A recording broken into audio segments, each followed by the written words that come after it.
उद्धरितुं भवसागरे निपतितान्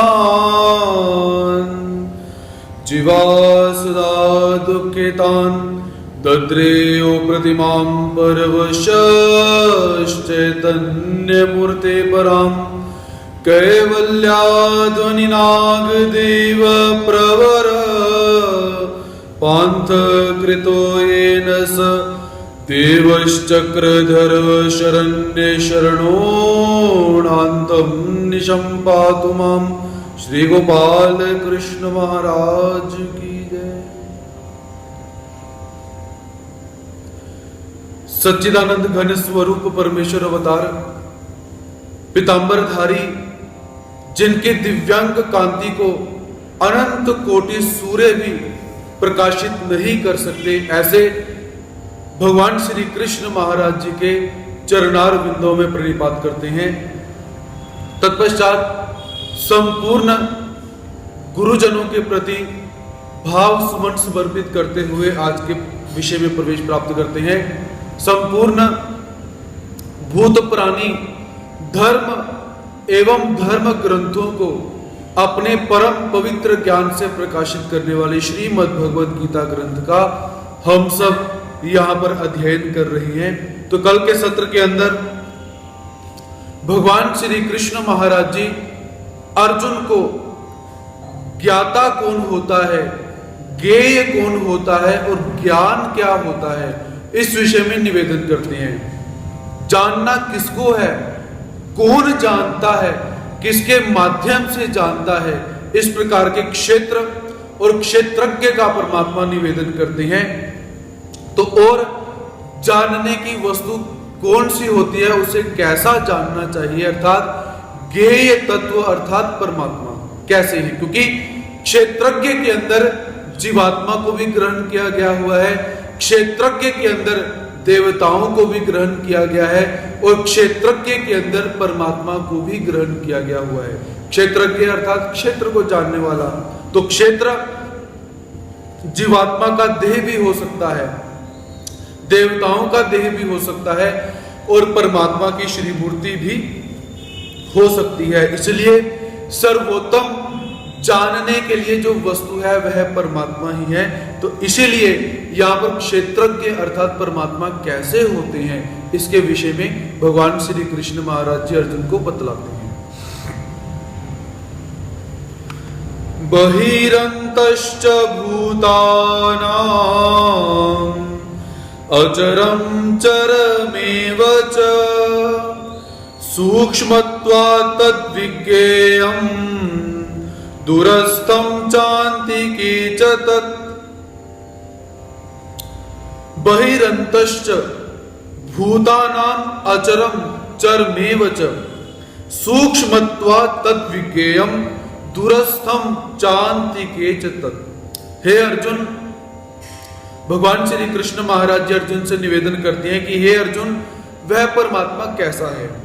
तत् वे परमात्मा भूतानां बहि अंतः संपूर्ण भूत प्राणियों के बहि अर्थात बाहर स्थित है, व्याप्त है। अंतः अर्थात भीतर भी परिपूर्ण रूप से वह परमात्मा स्थित है। भूत प्राणियों के बाहर और अंदर वह परमात्मा परिपूर्ण रूप से स्थित है। और चरम अचरम एव च, चर अचर प्राणियों के रूप में भी वे ही परमात्मा है। जितने भी चर अर्थात चलने वाले प्राणी हैं, अचर अर्थात स्थिर रहने वाले वृक्ष इत्यादि हैं, इनमें भी परमात्मा ही व्याप्त है।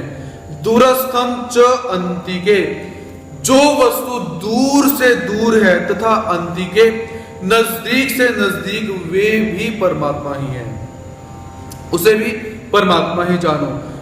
च तत् सूक्ष्मत्वात् अविज्ञेयम्, और वे अत्यंत सूक्ष्म होने से जानने में नहीं आते हैं। हे अर्जुन, वो परमात्मा कैसे हैं? संपूर्ण भूत प्राणियों के अंदर भी परिपूर्ण रूप से स्थित हैं और संपूर्ण भूत प्राणियों के बाहर भी परिपूर्ण रूप से स्थित हैं। चर अचर जितने भी प्राणी हैं उनमें भी परमात्मा व्याप्त है। दूर से दूर जिस वस्तु को तुम देख सकते हो, अपने समीप से समीप, नजदीक से नजदीक जिस वस्तु को देख सकते हो, उसमें भी वे परमात्मा ही है, और सबसे अत्यंत सूक्ष्म परमात्मा ही है, जिनको जानना बहुत कठिन होता है, जो जानने में नहीं आती है। ऐसे भगवान श्री कृष्ण महाराज जी जो परमात्मा की महिमा है, परमात्मा का दिव्य तत्व ज्ञान है, वह दिव्य तत्व ज्ञान अर्जुन को बतलाते हैं। तो यहां पर परमात्मा ने निवेदन किया कि बहिरंतश्च भूतानाम अचरम चरमेव च, कि वह परमात्मा सभी प्राणियों के अंदर भी है, बाहर भी है। कैसे जानेंगे? जैसे बर्फ हमने देखी है, तो बर्फ के अंदर भी पानी रहता है, बर्फ के बाहर भी पानी रहता है। ऐसे ही परमात्मा जीवात्माओं के अंदर भी है और जीवात्माओं के बाहर भी है। उसके पश्चात चर अचर, चर कहा जाता है जो चलने वाले प्राणी होते हैं, अचर अर्थात जो चलने वाले प्राणी नहीं है, जो स्थिर रहते हैं। जैसे जारज, अंडज, स्वेदज, उद्भिज। जारज अर्थात जार से पैदा होने वाले, स्वेदज अर्थात जो स्वेद बिंदु होते हैं, पसीने के बिंदु होते हैं, उनसे उत्पन्न होने वाले, उद्भिज जो पेड़ इत्यादि हैं, जारज, स्वेदज, उद्भिज, और अंडज अंडे से उत्पन्न होने वाले, इन सब में परमात्मा ही व्याप्त है, ऐसा यहां पर कहा गया हुआ है। लेकिन जो पसीना होता है, उस पसीने से जो कीटाणु इत्यादि पैदा होते हैं, उसमें परमात्मा कभी भी अवतार धारण नहीं करते। ये सिद्धांत है, क्योंकि जितने भी हीन योनियां हैं, उन योनियों के अंदर परमात्मा कभी अवतार धारण नहीं कर सकते। तो इसके विपरीत जो पेड़ इत्यादि हैं, वहां पर परमात्मा अवतार धारण कर भी सकते हैं, कुछ समय के लिए स्पर्श इत्यादि अपना दे सकते हैं, जड़त्व के जो जीव होते हैं उनको निकालने के लिए, और जार इत्यादि में परमात्मा अवतार लेते ही हैं। इसके पश्चात परमात्मा दूर से दूर भी स्थित हैं, ऐसा यहां पर कहा गया हुआ है। तो ये कैसे जाने कि परमात्मा बहुत दूर है? तो इसके लिए क्या है, सबसे पहले जैसे पृथ्वी से जल दूर है, जल से तेज दूर है, तेज से वायु दूर है, वायु से आकाश दूर है, आकाश से महतत्व जो बोले गए हुए हैं वो महतत्व दूर है, महतत्व से प्रकृति दूर है, और उस प्रकृति से परमात्मा कहीं दूर है। इस अर्थ में परमात्मा को हम दूर से दूर दिखा सकते हैं। अब परमात्मा सबके नजदीक हैं, सबके पास हैं। वो कैसे? कि जैसे प्रकृति के जो नजदीक है उसे स्थूल शरीर कहा जाता है। स्थूल शरीर प्रकृति के बहुत नजदीक चला जाता है। उसके पश्चात स्थूल शरीर के नजदीक सूक्ष्म शरीर रहता है, सूक्ष्म शरीर के नजदीक कारण शरीर रहता है, और कारण शरीर के नजदीक अहम रहता है अर्थात अहंकार, और उस अहंकार के नजदीक परमात्मा रहता है। क्योंकि अहंकार मैं हूं, मेरे से नजदीक भी वो परमात्मा है। तो इस प्रकार वह परमात्मा कैसे है? दूर से दूर भी वही परमात्मा है और नजदीक से नजदीक भी वही परमात्मा है। और वो परमात्मा कैसे है? जानने योग्य। जिस परमात्मा को शब्द इत्यादि के माध्यम से जानने का प्रयास किया जाए, भक्ति और ज्ञान के माध्यम से जानने का प्रयास किया जाए, ऐसे वो परमात्मा कैसे हैं? जानने योग्य ज्ञेय तत्व के अंदर वह परमात्मा आते हैं। लेकिन भगवान श्री कृष्ण महाराज जी यहां पर क्या बोलते हैं कि तत् सूक्ष्मत्वात् अविज्ञेयम, अत्यंत सूक्ष्म होने से वह परमात्मा जानने में नहीं आता। क्योंकि परमात्मा कैसे हैं?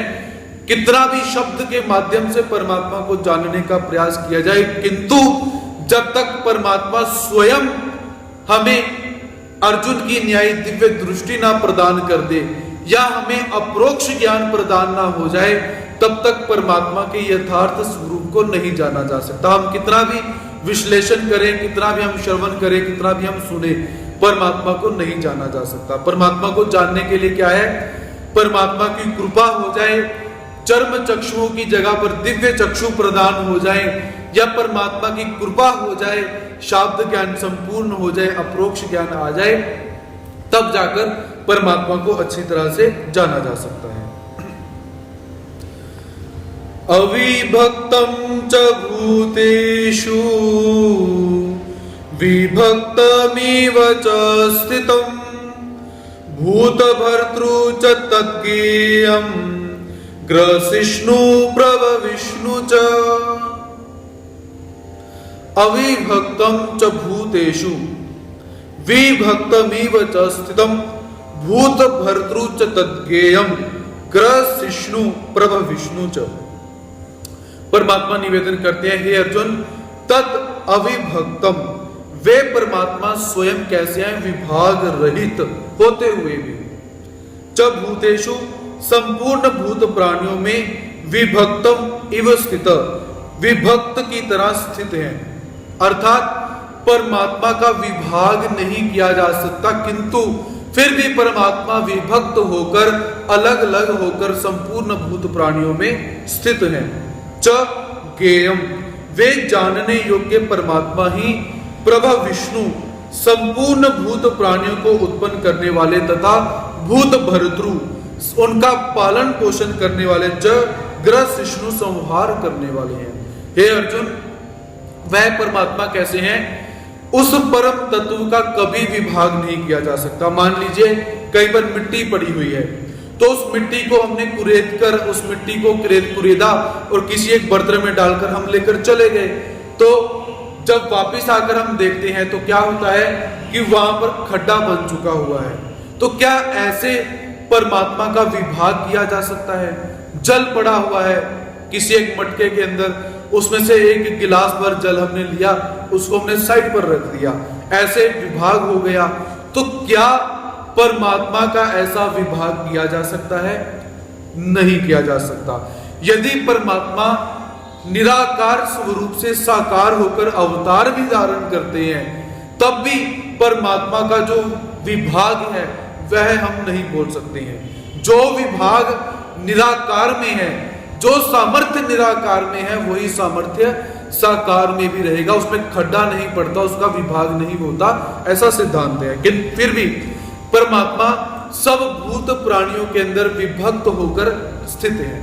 सर्वव्यापक सर्वात्मक धर्म के कारण परमात्मा सब जड़ चेतन पदार्थों के अंदर निवास करते हैं। और वो परमात्मा कैसे हैं? जानने योग्य।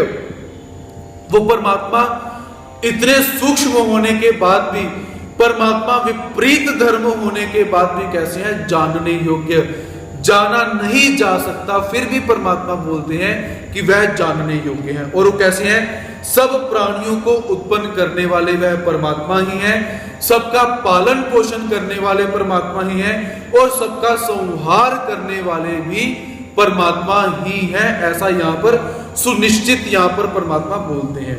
तो यहाँ पर देखिए परमात्मा ने 3 शब्दों का प्रयोग किया हुआ है, प्रभ विष्णु, भूत भर्तृ, ग्रसिष्णु।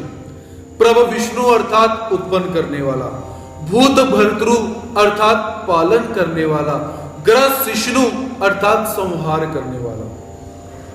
परमात्मा यहां पर बतलाते हैं उत्पत्ति भी मैं ही करता हूं, स्थिति पालन पोषण भी मैं ही करता हूं, और संहार भी मैं ही करता हूं। जो लोग ब्रह्मा, विष्णु और महादेव को सृष्टि का उत्पन्न करने वाला, पालन पोषण करने वाला और संहार करने वाला मानते हैं, उन्हें श्रीमद् भगवत गीता के अध्याय नंबर 14 का, अध्याय नंबर 13 का 16 नंबर का श्लोक यहाँ पर प्रमाण सहित यहाँ पर प्राप्त होता है। उसे ध्यान से श्रवण करके उसके ऊपर मतन करें कि भगवान ही इस सृष्टि के उत्पन्न करने वाले हैं, भगवान ही इस सृष्टि का पालन पोषण करते हैं, और भगवान ही इस सृष्टि का संहार करते हैं, प्रलय करते हैं।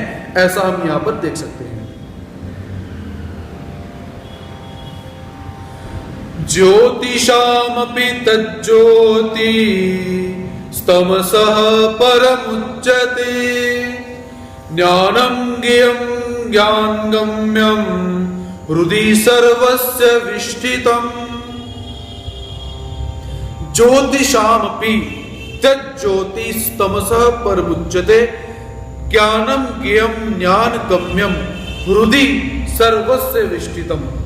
परमात्मा अर्जुन से निवेदन करते हैं, हे अर्जुन, तत् ज्योतिषाम अपि ज्योति, वे परमात्मा संपूर्ण ज्योतियों के भी ज्योति हैं।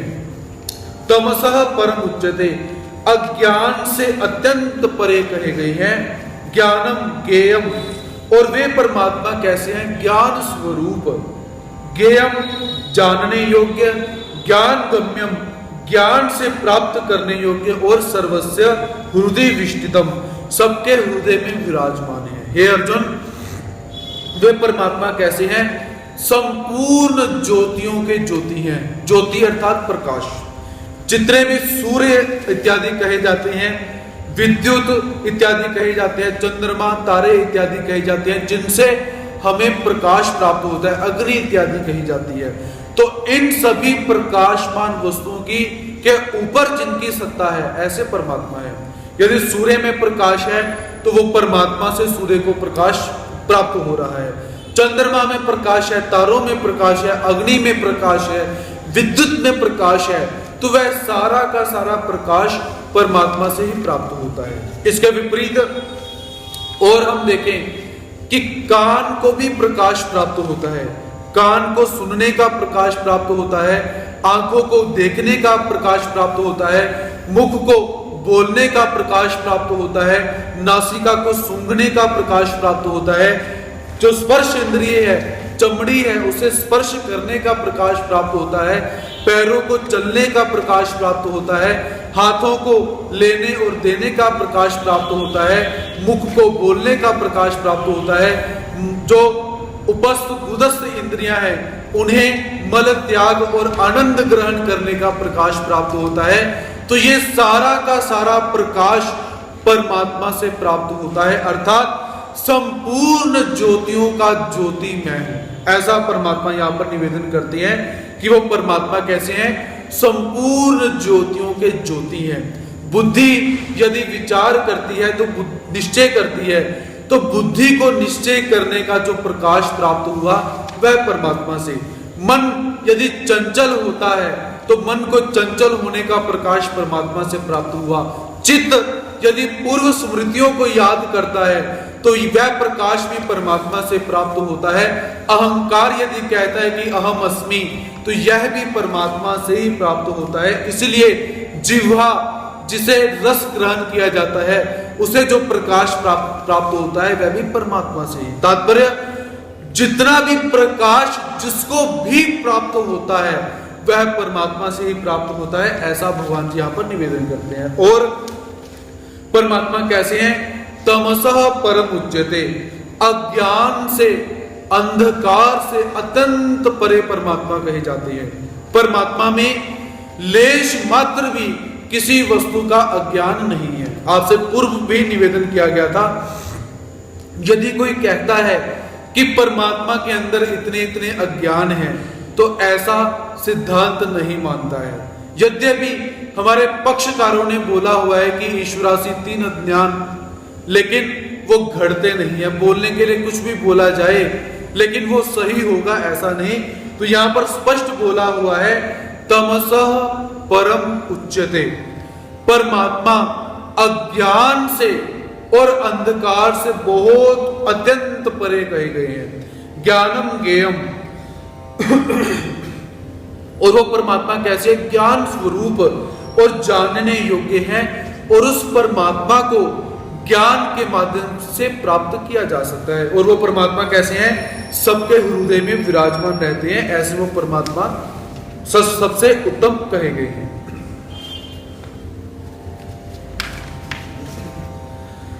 इति क्षेत्रम तथा ज्ञानम ज्ञेयं चोक्त समासतः मद्भक्त एतद् विज्ञाय मद्भावयोपपद्यते।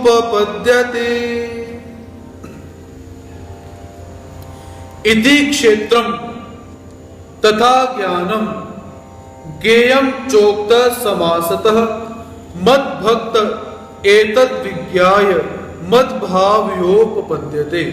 हे अर्जुन, इति क्षेत्रम तथा ज्ञानम च ज्ञेयम, इति अर्थात इस प्रकार, क्षेत्र तथा ज्ञान और ज्ञेय को संक्षेप में कहा गया हुआ है। हे अर्जुन, इस प्रकार क्षेत्र, ज्ञान और ज्ञेय को संक्षेप से कहा गया हुआ है। मद भक्त एतत्, मेरा भक्त इनको विज्ञाय तत्व से जानकर मद भाव उपपद्यते, मेरे भाव को प्राप्त हो जाता है। परमात्मा अर्जुन से निवेदन करते हैं कि हे अर्जुन, इस प्रकार जो पूर्व ज्ञान मैंने तुझे बताया है, उस ज्ञान के अंदर क्या है? क्षेत्र का निवेदन किया गया है, क्षेत्रज्ञ का निवेदन किया गया है, ज्ञान क्या होता है, ज्ञेय कैसा होता है, इसका निवेदन किया गया हुआ है। तो जो साधक, मेरा भक्त इनको अच्छी तरह से तत्व से जान लेता है, वह मेरे भाव को प्राप्त हो जाता है, अर्थात मुझे अच्छी तरह से प्राप्त हो जाता है। ऐसा भगवान श्री कृष्ण महाराज जी यहां पर बतलाते हैं। प्रकृतिम पुरुषम चैव विद्यध्यानादि उभावपि विकाराश्च गुणाश्चैव विद्धि प्रकृति संभवान् कार्यकरण कर्तृत्वे हेतु प्रकृतिरुच्यते पुरुषः सुख दुःखानां भोक्तृत्वे हेतुरुच्यते। प्रकृतिम पुरुषम चैव विद्वयानादि उभावपि विकाराश्च गुणाश्चैव विद्धि प्रकृति संभवान् कार्यकरण कर्तृत्वे हेतु प्रकृति रुच्यते पुरुषः सुख दुःखानां भोक्तृत्वे हेतु रुच्यते। भगवान श्री कृष्ण महाराज जी अब पुनः प्रकृति और पुरुष क्या होता है, क्षेत्र और क्षेत्रज्ञ क्या होता है, उसके विषय में पुनः परमात्मा अर्जुन से निवेदन करते हैं। हे अर्जुन, प्रकृतिम च पुरुषम उभो एव अनादि विद्धि, प्रकृति और पुरुष इन दोनों को अनादि जानो, इनका आदि कुछ नहीं है। प्रकृति अर्थात कारण रूप के अंदर जो प्रपंच है, पुरुष अर्थात ये जीवात्मा है। इन दोनों की उत्पत्ति कब हुई, किसने करी, कैसे करी, इसके विषय में कैसे है, हे अर्जुन इन दोनों को अनादि जानो, ऐसा परमात्मा बोलते हैं। किंतु इसके साथ परमात्मा ने यह भी बोला हुआ है कि ये सारे के सबका कारण मैं ही हूं, ऐसा भी परमात्मा ने निवेदन किया हुआ है। जो विकारान च, और विकारों को तथा गुणान, गुणों को भी प्रकृति संभवान, प्रकृति से ही उत्पन्न हुआ विद्धि समझो। कार्य करण कर्तृत्वे, कार्य और करण के द्वारा होने वाली क्रियाओं को उत्पन्न करने में प्रकृति हेतु उच्यते, प्रकृति ही हेतु कही गई है। अर्थात जितने भी गुण इत्यादि पैदा होते हैं उन सब में प्रकृति का विशेष महत्व रहता है। और सुख दुःखानां भोक्तृत्वे, सुख दुखों के भोक्तापन में पुरुष हेतु उच्यते, पुरुष हेतु कहा गया हुआ है, ऐसा जानना चाहिए। तो परमात्मा इस श्लोक के अंदर सिद्धांत का वर्णन करते हैं।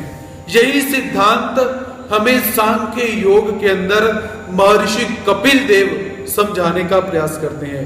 महर्षि कपिल प्रकृति और पुरुष केवल इन दो तत्वों को लेकर ही चलते हैं, वो तीसरे तत्व की सत्ता को नहीं मानते हैं, ना वो परमात्मा को मानते हैं, ना ही देवी देवताओं को।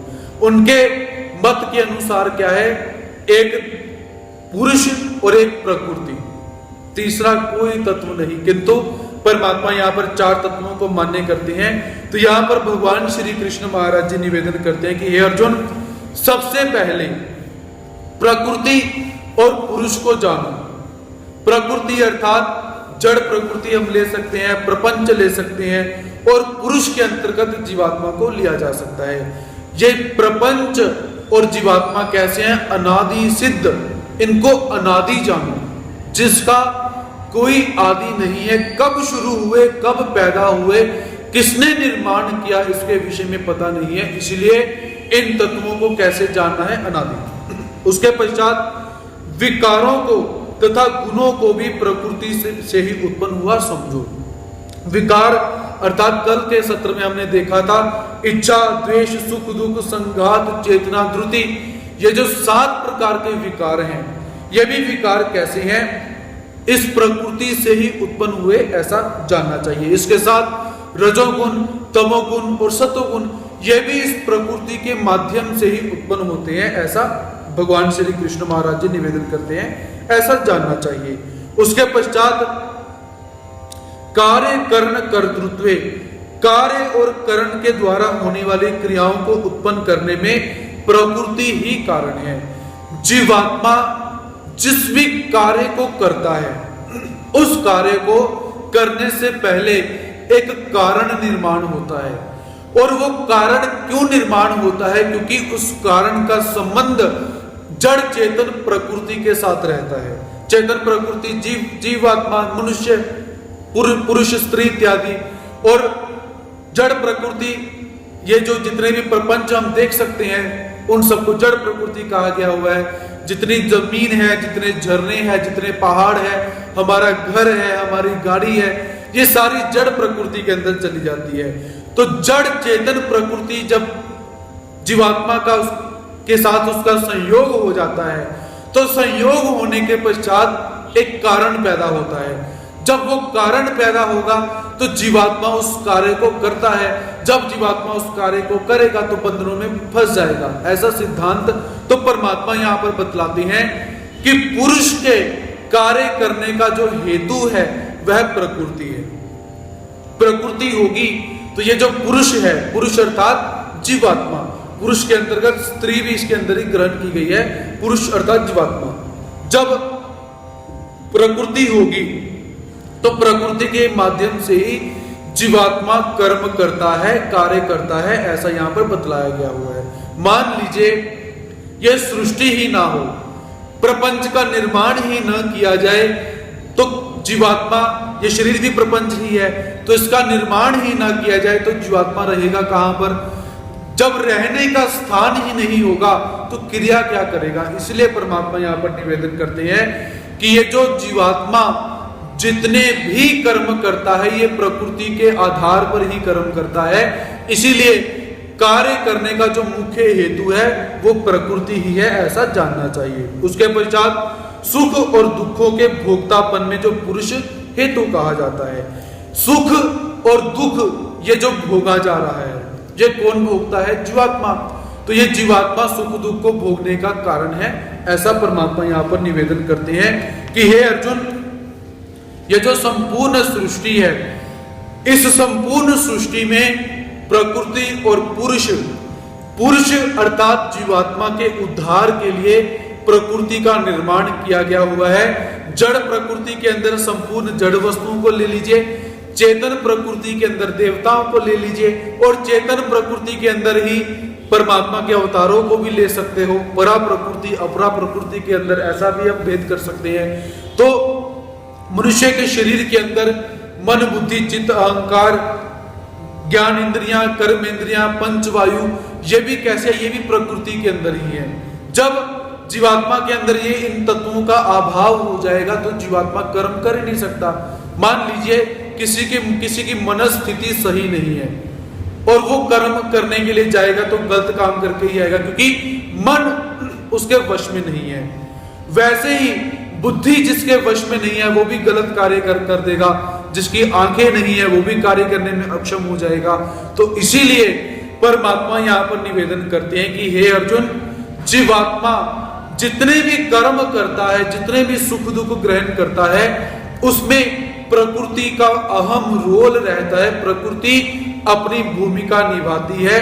प्रकृति के अभाव के अंदर जीवात्मा कर्म नहीं कर सकता, और जब तक जीवात्मा कर्म नहीं करेगा उसका उद्धार नहीं होगा। ऐसे भगवान श्री कृष्ण महाराज जी यहाँ पर अर्जुन को प्रकृति और पुरुष का सिद्धांत जो है यहाँ पर समझाते हैं। पुरुष प्रकृतिस्थो हि भुंक्ते प्रकृति जान गुणान कारणं गुणसंगोऽस्य सत्सद्योनिषु जन्मसु।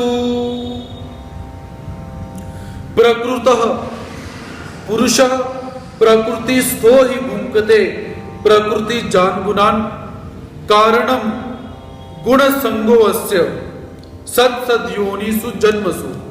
भगवान श्री कृष्ण महाराज जी अर्जुन से निवेदन करते हैं, अर्जुन, प्रकृति पुरुष ही, प्रकृति में स्थित पुरुष अर्थात जीव ही प्रकृति जान प्रकृति जन्य गुणान गुणों का भुंकते भोक्ता बनता है। हे अर्जुन, प्रकृति में स्थित हुआ ये जो पुरुष है, ये जो जीव है, ये प्रकृति जन्य गुणों का भोक्ता बनता है और गुण संग गुणों का संग ही अस्य इसके सद सद योनिसु जन्मसु ऊंच नीच योनियों में जन्म लेने का कारण बनता है।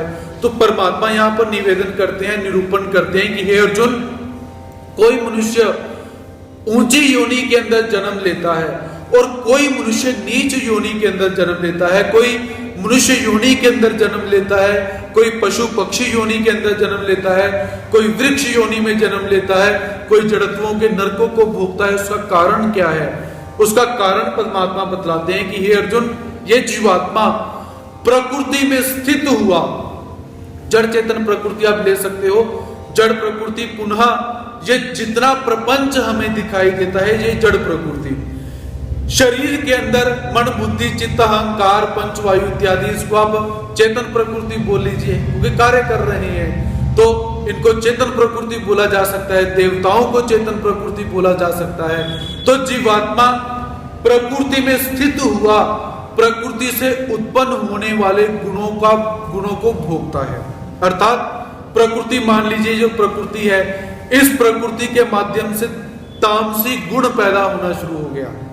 तामस काल का जो गुण है वो गुण पैदा होना शुरू हुआ, तो तामसी गुण के कारण जीवात्मा ने क्रोध करा, अर्थात उस क्रोध के गुण को वो भोग रहा है, ऐसा यहां पर देख सकते हैं। और कोई जीवात्मा इस प्रकृति के माध्यम से रजोगुण पैदा हुआ तो वो रजोगुण का भोक्ता बन गया, सुख का भोक्ता बन गया, दुख का भोक्ता बन गया।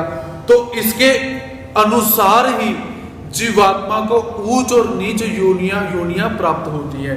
जैसा कर्म करोगे वैसा ही फल प्राप्त होगा। ये जो गीता का सिद्धांत हम सुनते हैं, ये इसी श्लोक में से हम देख सकते हैं कि जैसा जैसा आचरण करोगे वैसी वैसी योनि प्राप्त हो जाएगी।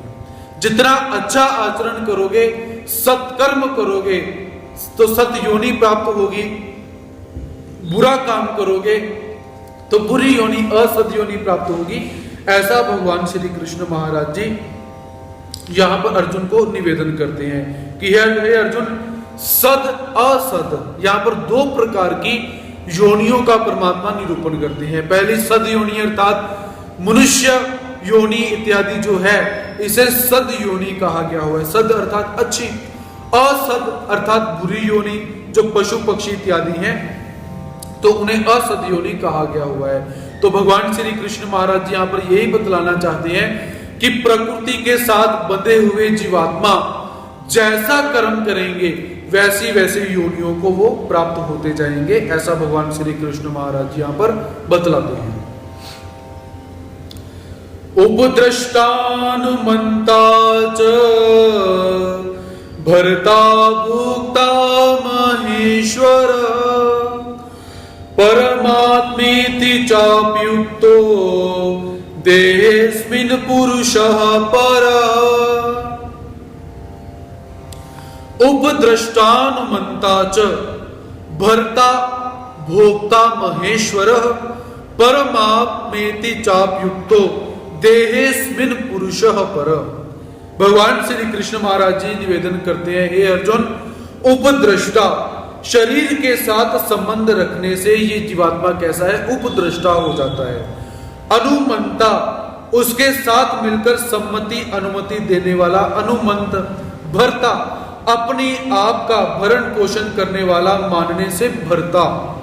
भोक्ता उसके संग से सुख और दुख को भोगने वाला भोक्ता। च महेश्वर अपने को अपने का स्वामी मानने वाला महेश्वर बन जाता है। ये जो जीवात्मा है, क्षेत्रज्ञ जो है वो कैसा है कि उपद्रष्टानुमंता, जब इस जीवात्मा का संबंध इस शरीर के साथ हो जाता है, इस प्रकृति के साथ हो जाता है, जब पुरुष का संबंध प्रकृति के साथ हो जाता है तो वो क्या है, अपने आप को क्या मानता है, उपद्रष्टा, कि मेरा संबंध इस शरीर के साथ जुड़ चुका हुआ है, मेरा संबंध, मेरी आत्मा का संबंध इस शरीर के साथ जुड़ गया, ऐसा उपद्रष्टा बन जाता है, अनुमंता। फिर जीवात्मा ऑर्डर देता है कि ऐसा करो, वैसा करो, ये करो, वो करो, उसे कहा जाता है अनुमंता। तो ये जीवात्मा भी क्या है, इस शरीर के साथ मिलकर अपने आप को अनुमंता, नियंता मानना शुरू कर देता है कि मैं इस सृष्टि को चलाने वाला हूं, मैं इस घर को चलाने वाला हूं, मैं इस संस्था को चलाने वाला हूं। तो जीवात्मा के अंदर ऐसा भाव पैदा हो जाता है। उसके पश्चात भरता, भरता अर्थात अपने आप को किसी अन्य लोगों का और अपना पालन पोषण करने वाला मानता है। यह जीवात्मा जब इसका संबंध इस शरीर के साथ हो जाता है, क्षेत्रज्ञ का संबंध क्षेत्र के साथ हो जाता है, पुरुष का संबंध प्रकृति के साथ हो जाता है, तो ये क्या मानता है अपने आप को, भरता, कि मैं इन सभी का पालन पोषण करने वाला हूं, मैं इनको रोटी देता हूं, मैं अपना पालन पोषण करने वाला हूं, ऐसा भाव अंदर से जागृत होना शुरू हो जाता है। उसके पश्चात भोक्ता, भोक्ता अर्थात भोगने वाला, कि सुख और दुख को भोगने वाला मैं ही हूं। ऐसा संबंध जब शरीर के साथ जीवात्मा जुड़ जाता है, क्षेत्रज्ञ क्षेत्र के साथ जब जुड़ जाता है, तो ऐसा भाव पैदा होता है। जो महेश्वर अपने आप को उसका स्वामी मानने वाला महेश्वर बन जाता है, कि ये जो अंदर आत्मा है ये क्या मानता है कि मैं स्वामी हूं, या ये शरीर जो है, शरीर क्या मानता है कि मैं सबका स्वामी बन चुका हूं, मैं महेश्वर हूं, ऐसा वो मानना शुरू कर देता है। परंतु पुरुष स्वरूप से यह पुरुष परमात्मा इति उक्त, परमात्मा इस नाम से कहा गया हुआ है, किंतु ये सारे के सारे कार्य कैसे हैं, परमात्मा करते हैं, ना कि जीवात्मा। उपद्रष्टा भी परमात्मा है, अनुमंता भी परमात्मा है, भरता भी परमात्मा है, भोक्ता भी परमात्मा है, महेश्वर भी परमात्मा है। लेकिन जीवात्मा क्या समझता है कि ये काम मैं करता हूं, सारा का सारा काम, लेकिन वास्तव में क्या है, ये सभी के सभी काम परमात्मा ही करते हैं, परमात्मा की शक्ति के द्वारा, परमात्मा के आत्मक धर्म के कारण होते हैं, ऐसा कहा जाता है। अस्मिन देहे अपि, इस देह में रहता हुआ देह से पर सर्वदा संबंध रहित ही रहता है।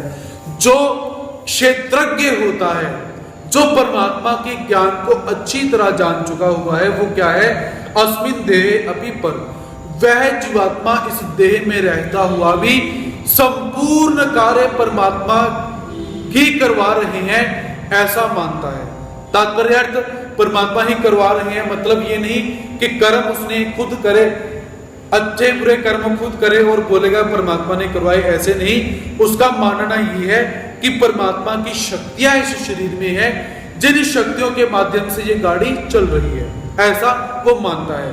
और जो सच्चा क्षेत्रज्ञ होगा, जो सच्चा ज्ञानी होगा, वो क्या जानता है कि परमात्मा ने जो जो निवेदन किया हुआ है मैं वही करूंगा, अच्छे कर्म और बुरे कर्म करने के विषय में मैं स्वतंत्र हूं, किंतु मैं अपने आप को उपद्रष्टा, अनुमंता, भोक्ता, महेश्वर, भरता, ये मैं अपने आप को नहीं समझ सकता हूं, ये परमात्मा ही हो सकते हैं। मैं तो केवल एक किंकर मात्र हूं, अपना उद्धार करवाने के लिए मुझे ये एक गाड़ी मिली हुई है, वो इतना समझता है। ऐसा जो ज्ञानी होता है, जो सच्चा क्षेत्रज्ञ होता है, जीवात्मा, वो ऐसा समझता है। यदि परमात्मा के ऊपर इस श्लोक का अर्थ लगाएं तो परमात्मा भी अपने सर्वात्मक धर्म से क्या समझते हैं कि मैं ही संपूर्ण भूत प्राणियों के अंदर स्थित हूं, कर्म करने के विषय में सब स्वतंत्र हैं, क्योंकि मैंने सबको ज्ञान दे दिया हुआ है कि ऐसा करोगे तो ऐसा मिलेगा, ऐसा करोगे तो ऐसा मिलेगा। अब कर्म कौन सा करना है ये तुम लोगों ने सुनिश्चित करना है, ऐसा भी हम यहां पर देख सकते हैं। य एवं वेत्ति पुरुषं प्रकृतिं च गुणेशः सर्वथा वर्तमानोऽपि न स भूयोऽभिजायते।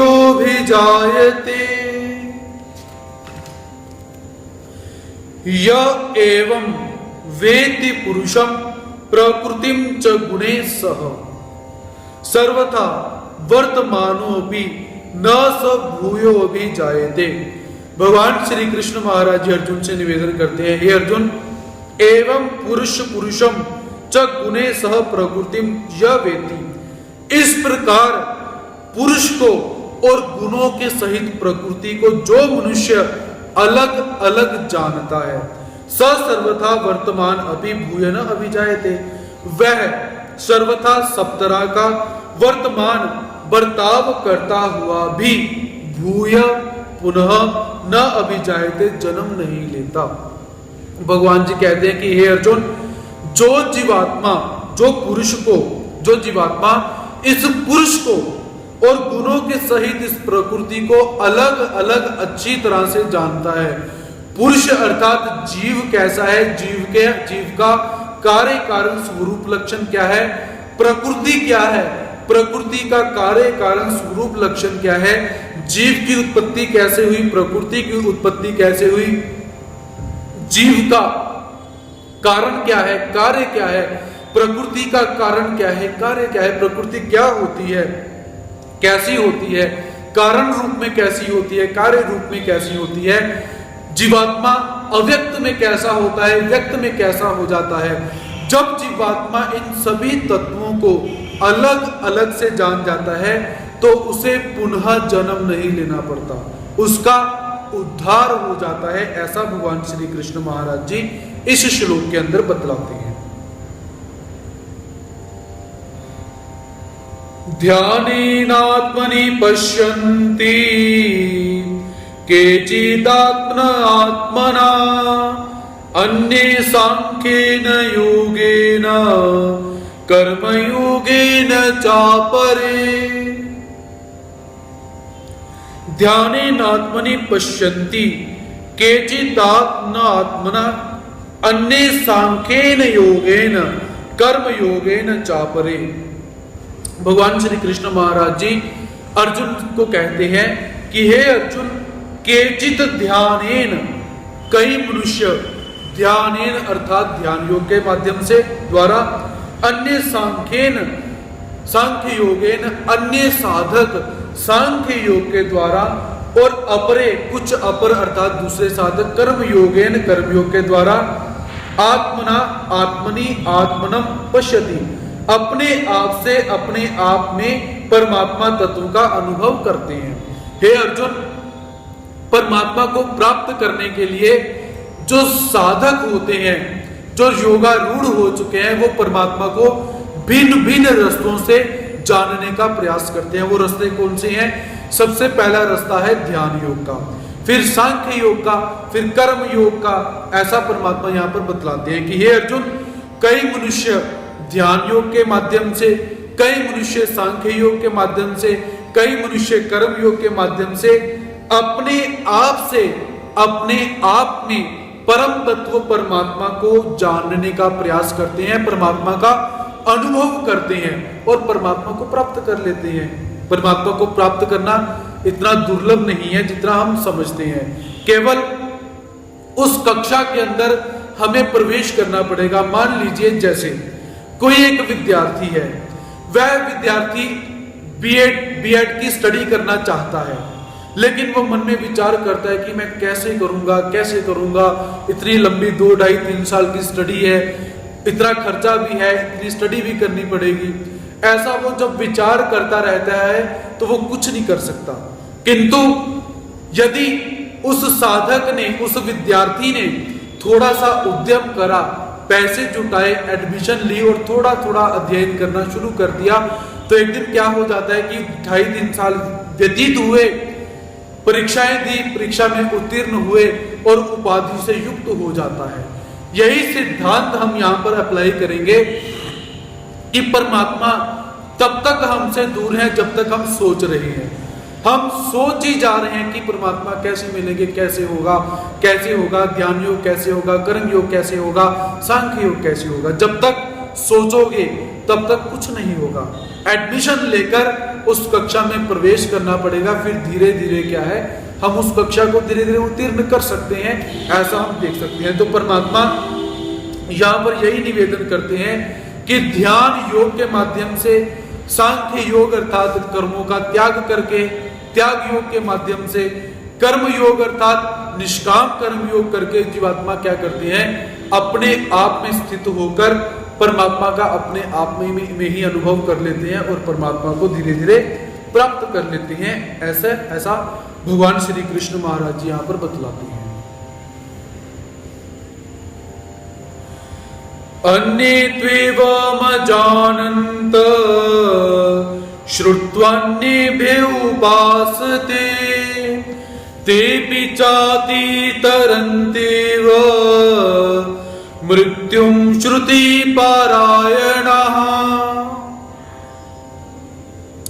अन्ये त्वेवमजानन्तः श्रुत्वान्येभ्य उपासते तेऽपि चातितरन्त्येव मृत्युं श्रुतिपरायणाः।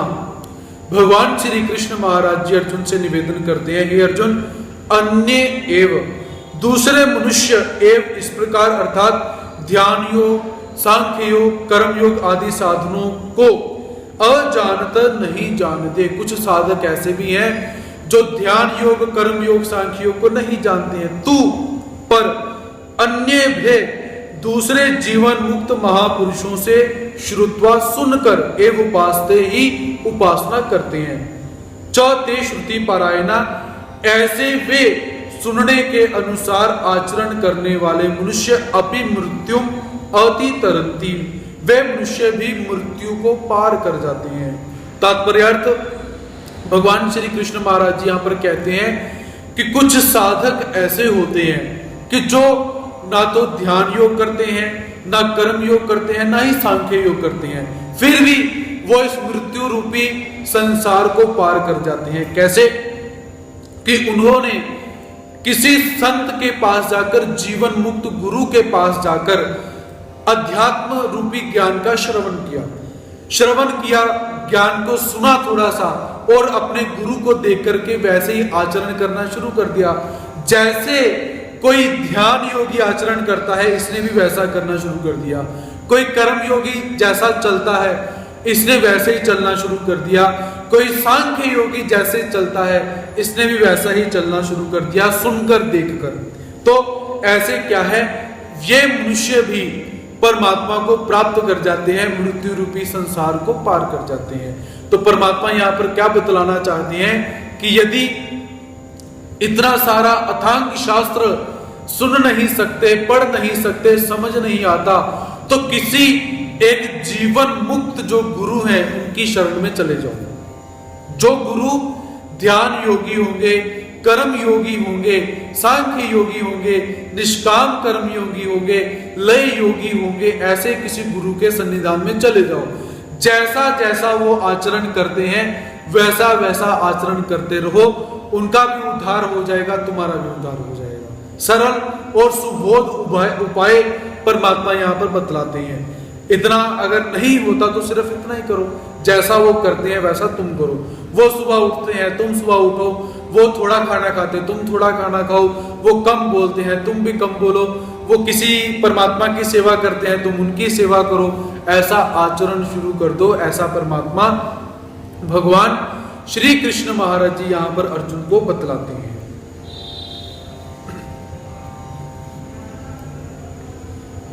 यावत् संजायते किंचित सत्वं स्थावर जंगमम् क्षेत्र क्षेत्रज्ञ संयोगात् तद्विद्धि भरतर्षभ। यावत् संजायते किंचित सत्वं स्थावर जंगमम् क्षेत्र क्षेत्रज्ञ संयोगात् तद्विद्धि भरतर्षभ।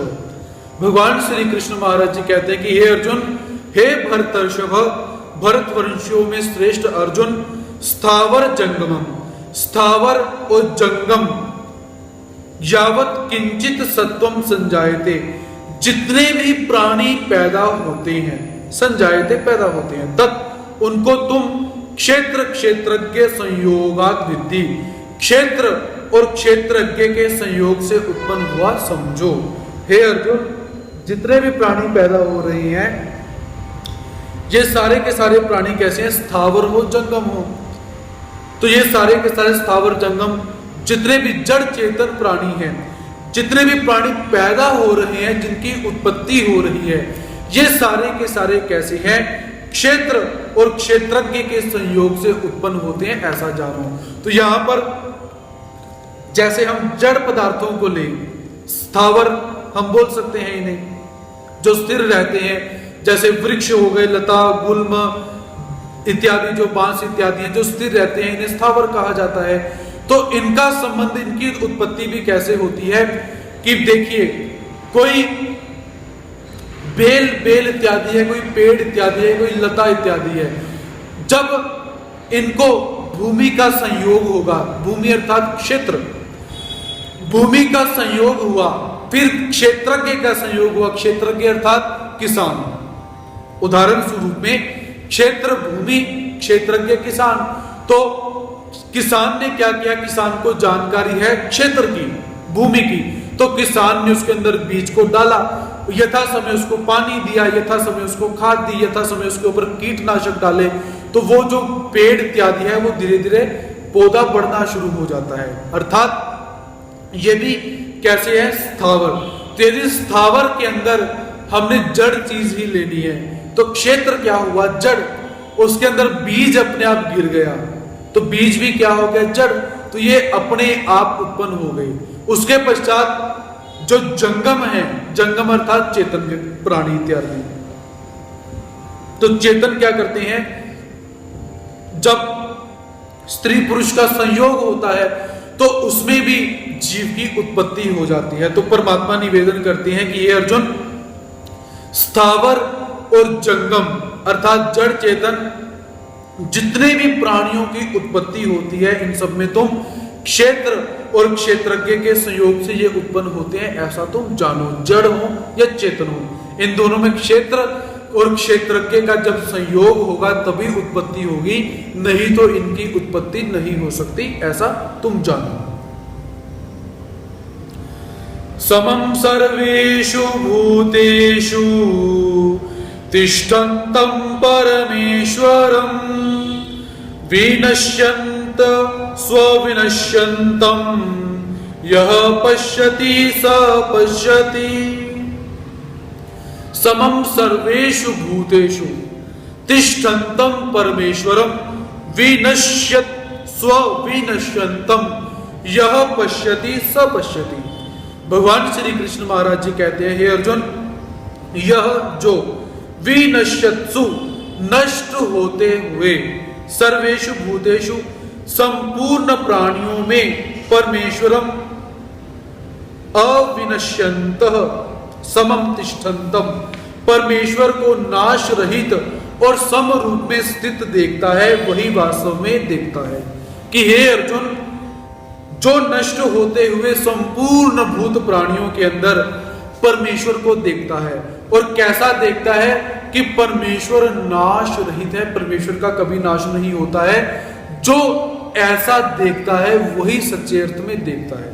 कि तात्पर्य अर्थ, जब किसी वस्तु का नाश हो गया तो उस वस्तु का नाश होने के बाद जो क्षेत्रज्ञ होगा वो मन में विचार करेगा कि इस वस्तु के अंदर परमात्मा नित्य निरंतर स्थिर है, परमात्मा वैसे ही स्थिर है, किंतु इस वस्तु का नाश हुआ, क्योंकि वस्तु कैसी है? उत्पन्न होने वाली। जो वस्तु पैदा होती है उसका नाश भी होता है। ऐसे ज्ञान से युक्त होकर जो देखता है वही सच्चे अर्थ में देखता है। तात्पर्य अर्थ कि वस्तु का नाश होने के बाद भी जो दुखी नहीं होता वही सच्चे अर्थ में ज्ञान को समझता है और सच्चे अर्थ में ज्ञान को देखता है, और परमात्मा को भी सच्चे अर्थ में वही जानता है। ऐसा परमात्मा यहां पर निवेदन करते हैं कि सर्व प्राणियों के अंदर किसी की मृत्यु हो गई तो वो जीवात्मा मन में विचार करेगा कि इसके अंदर जो परमात्मा थे, परमात्मा का जो भी अंश इसके अंदर है गुण धर्म के रूप में, वो नित्य निरंतर ऐसे ही रहेगा, और इसके अंदर जो आत्मा है वो भी नित्य निरंतर ही रहेगी, केवल शरीर मरा हुआ है ऐसा जानकर वो परमात्मा को स्थित देखता है, आत्मा को स्थित देखता है, और ऐसा देखकर वह शोक नहीं करता। ऐसा भगवान श्री कृष्ण महाराज जी यहां पर बतलाते हैं।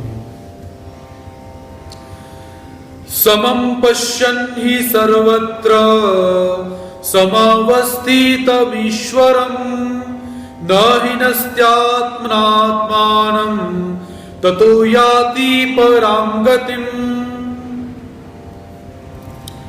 समं पश्यन् हि सर्वत्र समवस्थितमीश्वरं न हिनस्त्यात्मनात्मानं ततो याति परां गतिम्।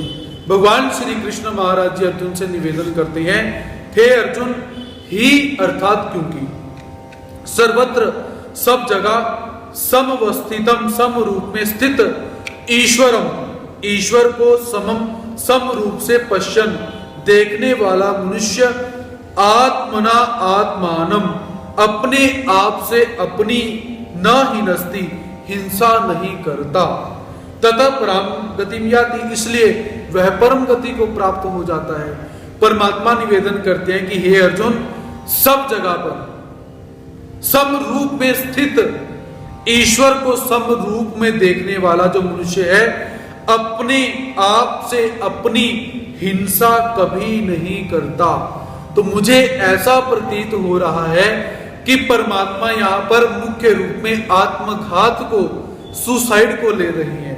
कि परमात्मा निवेदन करते हैं कि जो जीवात्मा अपने अंदर परमात्मा को समभाव में स्थित ऐसा देखता है कि परमात्मा मेरे अंदर स्थित है, परमात्मा आत्मा रूप में बोलिए, सर्वव्यापक रूप में बोलिए, कैसे भी, तो अपने आप के अंदर परमात्मा को देखने वाला मनुष्य अपने आप से अपनी हिंसा कभी नहीं करता, अर्थात अपने आप को दुखी भी कभी नहीं करेगा।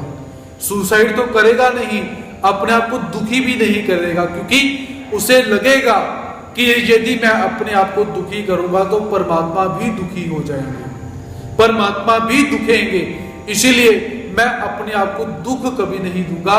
जड़ चेतन पदार्थों के लिए, सांसारिक भोगों के लिए मैं कभी दुखी नहीं होऊंगा, ऐसा वह ज्ञानी अपने आप को मानता है।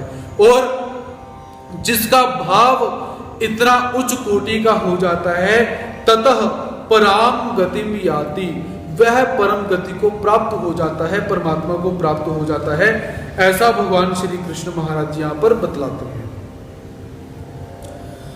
प्रकृत्यैव च कर्माणि क्रियमाणानि सर्वशः यः पश्यति तथात्मानम् अकर्तारं स पश्यति। प्रकृत्यैव च कर्माणि क्रियमाणानि सर्वशः यः पश्यति तथात्मानम् अकर्तारं सः पश्यति। और परमात्मा निवेदन करते हैं कि हे अर्जुन, यह कर्माणि सर्वशः प्रकृत्या एव क्रियमाणानि पश्यति। जो साधक संपूर्ण क्रियाओं के अंदर सर्वशः सब प्रकार से प्रकृत्या प्रकृति के द्वारा ही क्रियमाणानि की जाती हुई देखता है, जो संपूर्ण क्रियाओं को सब प्रकार से प्रकृति के द्वारा ही की जाती है ऐसा मानता है, और आत्मानम अकर्तारम अपने आप को अकर्ता मानता है, पश्यति देखता है, अनुभव करता है, वह सच वह ही यथार्थ देखता है। परमात्मा निवेदन करते हैं कि हे अर्जुन, जो साधक ऐसा मानता है कि मेरे द्वारा कुछ नहीं किया जा रहा, संपूर्ण क्रिया प्रकृति के द्वारा की जा रही है, मैं कर्ता होने के बावजूद भी अकर्ता हूं, मैं कुछ नहीं कर रहा हूं, जो भी हो रहा है यह प्रकृति के माध्यम से हो रहा है।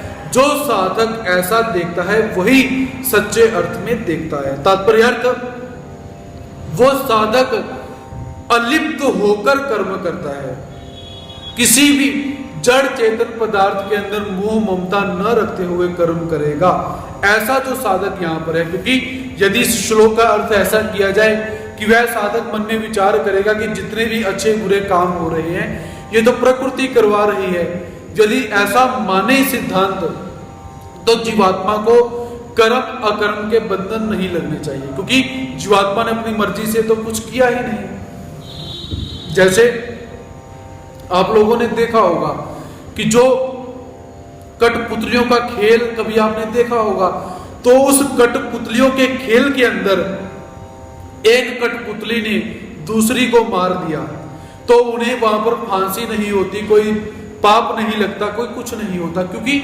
उन्होंने अपनी मर्जी से कुछ नहीं किया, वो वशीभूत होकर कार्य कर रहे हैं। यदि ऐसा अर्थ लिया जाए तो जीवात्मा को कर्म और अकर्म के बंधन नहीं लगने चाहिए, पाप पुण्य नहीं मिलने चाहिए, किंतु ऐसा नहीं। यहां पर परमात्मा यही बतलाना चाहते हैं कि प्रकृति कैसी है। पहले जीवात्मा स्वतंत्र करता, जीवात्मा सोचने के विषय में स्वतंत्र रहता है, उसके बाद प्रकृति हावी होती है। प्रकृति को हम संलग्न भी ले सकते हैं कि इसका उसका सिद्धांत कैसे है कि मान लीजिए किसी जीवात्मा ने मन में विचार किया कि इस व्यक्ति को मैंने गोली मारकर मार देना है, ऐसा उसने मन में सोचा, किंतु सोचने के बाद क्या हुआ, वो व्यक्ति विदेश चला गया, ये इधर अपना काम धंधा करता रहा, ये भी भूल गया, वो भी भूल गया। किंतु एक समय ऐसा आया कि वो व्यक्ति विदेश से वापस आता है, तो वापस आने के बाद क्या है, वो व्यक्ति आमने सामने हुई। जब जीवात्मा ने सोचा था कि मैं इसे मार दूंगा, उस समय जीवात्मा स्वतंत्र है, किसी प्रकृति ने संलग्न ने जीवात्मा को चेष्टकत्व नहीं किया, जोर जबरदस्ती नहीं की। लेकिन अब क्या होगा, अब प्रकृति और संलग्न इस जीवात्मा को अंदर से उत्साहित करेंगे, उकसाएंगे कि इसके विषय में पीछे ऐसी घटना हुई थी, तूने ऐसा ऐसा सोचा था। वो व्यक्ति सामने आएगा, यह व्यक्ति गाली गलौज कुछ थोड़ा सा ऊपर नीचे होगा, या मुख से बोल देगा भाई मैं तो तुझे गोली मार दूंगा। पहले सोचा था स्वतंत्र रूप में, अब प्रकृति के वशीभूत होता हुआ बोलेगा। और एक दिन ऐसा आएगा कि प्रकृति के वशीभूत होता क्या आएगा कि इसके पास बंदूक होगी, रिवॉल्वर होगी, सामने वो व्यक्ति आएगा, प्रकृति अंदर से संलग्न, अंदर से जोर जबरदस्ती करेगा, उकसाएगा, और प्रकृति के वशीभूत होकर, संलग्न के वशीभूत होकर ये गोली मारकर उस जीवात्मा को मार देगा और कर्मों के बंधन लगेंगे। ऐसा सिद्धांत। तो यहां पर प्रकृति के रूप में हम संलग्न को ले सकते हैं, किंतु ध्यान रखिए सोचने के विषय में जीवात्मा स्वतंत्र है। उस समय संलग्न कभी चेष्टकत्व नहीं करता, किंतु वाचिक और शारीरिक क्रिया के विषय में संलग्न चेष्टकत्व अवश्य करेगा। अब आप प्रश्न करोगे कि ऐसी स्थिति है तो हमसे तो काम होना, फिर ज्ञान पढ़ने का फायदा क्या, इतना ज्ञान सुनने का क्या फायदा, क्योंकि मन में तो बहुत सारे विचार आते हैं, बहुत सारी स्मृतियां याद आ जाती हैं। किंतु इसका दूसरा पहलू ऐसा भी है कि जब संलग्न आपको चेष्टकत्व करता है, उकसाता है, तो ज्ञान को याद करिए कि हमने उकसाना नहीं है, हमने गलत काम नहीं करना, हमने नहीं करना। अपने आप को कंट्रोल करिए। और एक बार मान लीजिए शारीरिक क्रिया के तौर पर जीवात्मा ने गोली चलाई, लेकिन अंधेरा था, वो व्यक्ति आगे पीछे हो गया, तो वो उस व्यक्ति को गोली नहीं लगी, तो संलग्न पुनः कभी चेष्टकत्व नहीं करता है। एक क्रिया के विषय में एक बार ही चेष्टकत्व करेगा। तो इस अर्थ में परमात्मा यहां पर निवेदन करते हैं कि जो जीवात्मा संपूर्ण क्रियाएं प्रकृति के द्वारा हो रही हैं, प्रकृति के माध्यम से ही हो रही हैं, मैं तो केवल करता हूं ऐसा जानता है, वही अच्छे अर्थ में जानता है। तात्पर्य अर्थ, जो प्रकृति अर्थात संलग्न के सिद्धांत को, कर्म अकर्म के सिद्धांत को अच्छी तरह से जानता है, वही ज्ञान को अच्छी तरह से जानता है, वही अच्छा क्षेत्रज्ञ है। ऐसा परमात्मा यहां पर बतलाते हैं। यदा भूत पृथक भावम एकस्थम अनुपश्यति तत एव सविस्तारम ब्रह्म संपद्यते तदा। यदा भूत पृथक भावम एकस्थम अनुपश्यति तत एव सविस्तारम ब्रह्म संपद्यते तदा। भगवान श्री कृष्ण महाराज जी अर्जुन को बतलाते हैं, हे अर्जुन, यदा जिस काल में साधक भूत पृथक भावम, प्राणियों के अलग अलग भावों को एक स्तंभ एक प्रकृति में ही स्थित अनुपश्यति देखता है, च और तथा उस प्रकृति से ही उन सबका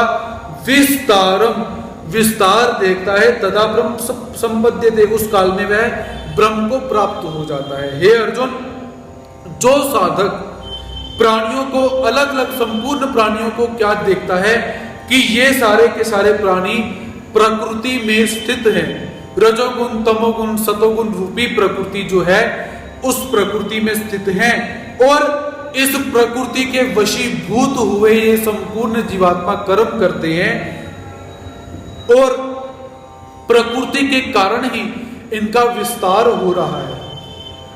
जो जीवात्मा ऐसा देखता है वह पर ब्रह्म को प्राप्त हो जाता है, प्राप्त कर लेता है। तात्पर्यार्थ इसे हम यूं समझें कि कोई व्यक्ति, जो पहला उदाहरण हमने लिया था, कोई व्यक्ति हमारे समक्ष आया, उसने हमें गाली गलौज कर दी, हमें मारने के लिए उद्यत हुआ, तो वहां पर यही समझिए कि ये जीवात्मा जो हमें अपशब्द बोलता है, हमें मारने के लिए आता है, ये अपनी प्रकृति के वशीभूत हुआ पड़ा है। इसको ये जो क्रोध पैदा हो रहा है, ये अपनी प्रकृति स्वभाव संलग्न के कारण पैदा हो रहा है। मैंने इसके साथ उलझना नहीं है जाकर। ऐसा जो अच्छी तरह से समझ चुका हुआ है कि प्रकृति का विस्तार क्या है, कर्म क्या है, संलग्न क्या है, क्षेत्र क्या है, क्षेत्रज्ञ क्या है, वो साधक क्यों क्रोधित हो रहा है, मैंने क्यों क्रोधित नहीं होना, जो ऐसा प्रकृति और पुरुष के लक्षण को अच्छी तरह से जान जाता है, वह परमात्मा को शीघ्रातिशीघ्र प्राप्त कर लेता है। ऐसा भगवान जी यहां पर बतलाते हैं। अनादित्वात् निर्गुणत्वात् परमात्मायमव्ययः शरीरस्थोऽपि कौन्तेय न करोति न लिप्यते।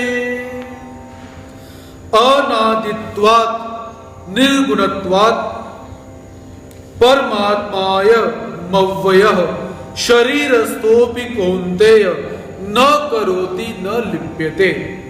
भगवान श्री कृष्ण महाराज जी कहते हैं, हे कौन्तेय, हे कुंती नंदन अर्जुन, अयम यह पुरुष स्वयं अनादित्वात् अनादि होने से, निर्गुणत्वात् गुणों से रहित होने से, अव्यय अविनाशी परमात्मा स्वरूप ही है। यह जीवात्मा मूल स्वरूप में कैसा है? अनादि।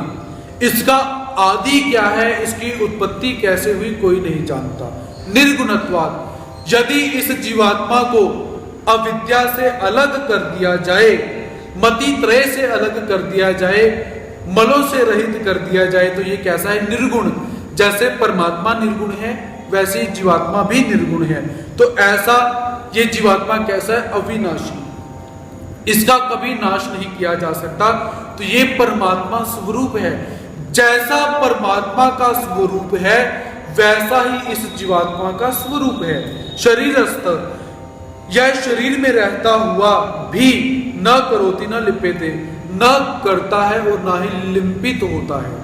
हे अर्जुन, जब जिस साधक को संपूर्ण ब्रह्म विद्या शास्त्र का ज्ञान हो जाता है, तो वह जीवात्मा शरीर में रहते हुए भी शरीर में आसक्ति नहीं रखता, कर्म करते हुए भी कर्म में लिंपायमान नहीं होता, क्योंकि उसे अवगत हो चुका है कि मैं परमात्मा स्वरूप हूं, मैंने परमात्मा को प्राप्त करना है। इसीलिए वो सारे के सारे असत्कर्मों से दूर हो जाता है, अलिप्त हो जाता है। ऐसा भगवान श्री कृष्ण महाराज जी यहां पर बतलाते हैं। यथा सर्वगतं सोक्षम्यम् आकाशं नोपलिप्यते सर्वत्रावस्थितो देहे तथात्मानोपलिप्यते। यथा सर्वगतं सौक्षम्यात् आकाशं नोपलिप्यते सर्वत्र वस्थितो देहे तथात्मा नोपलिप्यते। भगवान श्री कृष्ण महाराज जी अर्जुन को कहते हैं कि हे अर्जुन, यथा सर्वगतम, सब जगह व्याप्त, आकाशम आकाश, सौक्ष्म्यात्, अति सूक्ष्म होने से, न उपलिप्यते, कहीं भी लिप्त नहीं होता, तथा ऐसे ही सर्वत्र सब जगह अवस्थित परिपूर्ण आत्मा, ये आत्मा देह, किसी भी देह में स्थित हुए लिप्त नहीं होता। हे अर्जुन, जैसे आकाश सभी जगह पर व्याप्त है किंतु वह अलिप्त रहता है, उसमें लिप्त नहीं होता, वैसे ही ये जो जीवात्मा है किसी भी देह में चला जाए, किसी भी देह के अंदर जाने के पश्चात क्या है, यदि उसे ज्ञान होगा तो वह उस देह में रहता हुआ उस देह में कभी लिप्त नहीं होता, उसमें आसक्ति नहीं रखता, मोह नहीं रखता। ऐसा भगवान श्री कृष्ण महाराज जी यहाँ पर निवेदन करते हैं कि वो जो पुरुष है, जो ज्ञान से युक्त पुरुष है, किसी भी प्रकृति के अंदर चला जाए वह उस प्रकृति के अंदर अलिप्त नहीं हो जाता है, उससे निर्लिप्त ही रहता है। ऐसा परमात्मा यहाँ पर निवेदन करते हैं कि जैसे मान लीजिए कोई साधक चलचित्र देखने के लिए गया हुआ है, तो 3 घंटे का चलचित्र देखने के बाद क्या है, वो जीवात्मा और हम उसमें अलिप्त हो जाते हैं। अगर सुखी हुए, वो चित्र सुखी वस्तु प्रदान करता है, दिखाता है, तो हम सुखी हो जाते हैं। वह दुखदायी घटना प्रस्तुत करता है तो हम दुखी हो जाते हैं। किंतु जो सच्चे ज्ञान को जानता है, जो जानता है कि भाई ये तो सारे नकली कैरेक्टर यहाँ पर हैं, वास्तविकता नहीं है, ये तो दिखावा है, वो जीवात्मा कभी दुखी नहीं होता है और सच्चे अर्थ में अलिप्त रहता है। और जो अलिप्त हो चुका हुआ है वह परमात्मा को अच्छी तरह से जानता है, और जो परमात्मा को जानता है वह परमात्मा को प्राप्त कर सकता है। यथा प्रकाशयत्येकः कृतस्नं लोकमिमं रवि, क्षेत्रं क्षेत्री तथा कृतस्नं प्रकाशयति भारत। भगवान श्री कृष्ण महाराज जी कहते हैं, यथा प्रकाशयत्येकं कृतस्नं लोकम इमं रवि, क्षेत्रम क्षेत्री तथा कृतस्नं प्रकाशयति भारत। हे भारत, भरत वंश में पैदा हुए अर्जुन, यथा एकः रवि, जैसे एक ही सूर्य, इमं कृतस्नं, इस संपूर्ण लोकम संसार को, प्रकाशयति प्रकाश करता है, तथा ऐसे ही क्षेत्री क्षेत्रज्ञ आत्मा कृतस्नं संपूर्ण क्षेत्र को प्रकाशित करता है। हे अर्जुन, जैसे संपूर्ण लोक को एक सूर्य प्रकाशित करता है, वैसे ही क्षेत्रज्ञ अर्थात आत्मा, ये जो आत्मा है शरीर के अंदर, इस क्षेत्र अर्थात शरीर को प्रकाशित करती है, अर्थात इसको चलाती है। क्षेत्र अर्थात शरीर, इस शरीर को जानने वाला क्षेत्रज्ञ अर्थात आत्मा। यहां पर क्षेत्र अर्थात शरीर को बोला गया हुआ है, क्षेत्रज्ञ आत्मा को बोला गया हुआ है। ऐसे परमात्मा यहां पर उदाहरण देकर समझाते हैं कि जैसे संपूर्ण संसार को केवल एक ही सूर्य प्रकाशित करता है, वैसे ही इस संपूर्ण शरीर को, क्षेत्र को क्षेत्रज्ञ अर्थात आत्मा जो है वो प्रकाशित करता है। जब तक आत्मा है तो शरीर के अंदर प्रकाश है, जब आत्मा निकल गई तो शरीर के अंदर से प्रकाश भी निकल जाएगा। ऐसे भगवान जी यहां पर बतलाते हैं। क्षेत्र क्षेत्रज्ञ योरेव मंतरम ज्ञान चक्षुषा, भूत प्रकृति मोक्षं च ये विदुर्यान्ति ते परम। क्षेत्र क्षेत्रज्ञ योरेव मंतरम ज्ञान चक्षुषा, भूत प्रकृति मोक्षं च ये विदुर्यान्ति ते परम।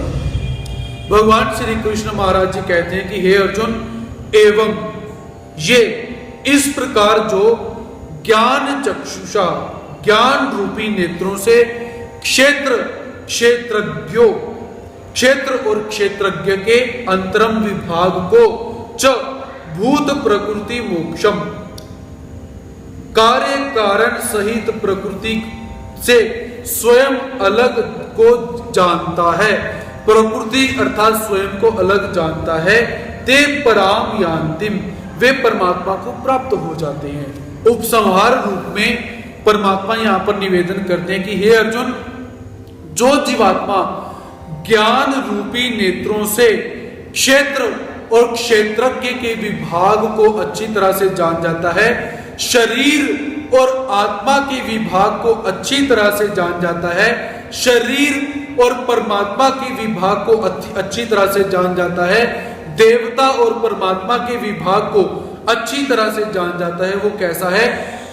कार्य कारण सहित प्रकृति से स्वयं को अलग जानता है। और वह क्या है?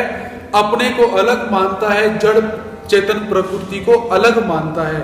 ऐसा मानकर जो साधक आचरण करता है वह परमात्मा को जल्दी प्राप्त हो जाता है। ऐसा भगवान श्री कृष्ण महाराज जी क्षेत्र और क्षेत्रज्ञ के विषय में बतलाते हैं। तो इस प्रकार हमारा ये अध्याय यहां पर समाप्त होता है। इति श्रीमद्भगवद गीता सुपनिषस्तु ब्रह्म विद्यायाम योग शास्त्रे श्री कृष्ण अर्जुन संवादे क्षेत्र क्षेत्रज्ञ विभाग योगो नाम त्रयोदशो अध्याय। इति अर्थात इस प्रकार श्रीमद्भगवद गीता, श्रीमद्भगवत अर्थात भगवान श्री कृष्ण महाराज जी के द्वारा गाकर बताई गई गीता, सुपनिषस्तु जिस ज्ञान में से वेदों और उपनिषदों ने ज्ञान को ग्रहण किया हुआ है, जिस गीता के अंदर ब्रह्म विद्या शास्त्र भरा हुआ है, योग शास्त्र भरा हुआ है, ऐसा श्री कृष्ण अर्जुन संवादात्मक ये जो ग्रंथ है श्रीमद् भगवद गीता ग्रंथ का 13वां अध्याय क्षेत्र क्षेत्रज्ञ विभाग योग नाम का 13वां अध्याय यहां पर समाप्त होता है। इति शम इति अलम, इस अध्याय के अंदर एक ही उवाच हमें प्राप्त होता है, श्री भगवान उवाच। और इस अध्याय के 34 श्लोक हैं और इन 34 श्लोकों में अनुष्टुप छंद का प्रयोग किया गया हुआ है। ऐसा क्षेत्र और क्षेत्रज्ञ का विभाग बताने वाला ये 13वां अध्याय जो श्रीमद् भगवद गीता के अंदर अपना महत्वपूर्ण स्थान रखता है, जीवात्मा को परमात्मा तक ले जाने में अपना महत्वपूर्ण स्थान रखता है, ऐसा यह महत्व का अध्याय यहाँ पर समाप्त होता है। कल पुनः भगवान श्री कृष्ण महाराज जी के दिव्य तत्वों को लेकर चतुर्दश अध्याय को लेकर आप सबकी सेवा में उपस्थित होने का प्रयास रहेगा। तब तक के लिए सभी भक्तों को प्रणति सादर करता हूं, स्वीकार करेंगे। जय श्री कृष्ण, दंडवत प्रणाम।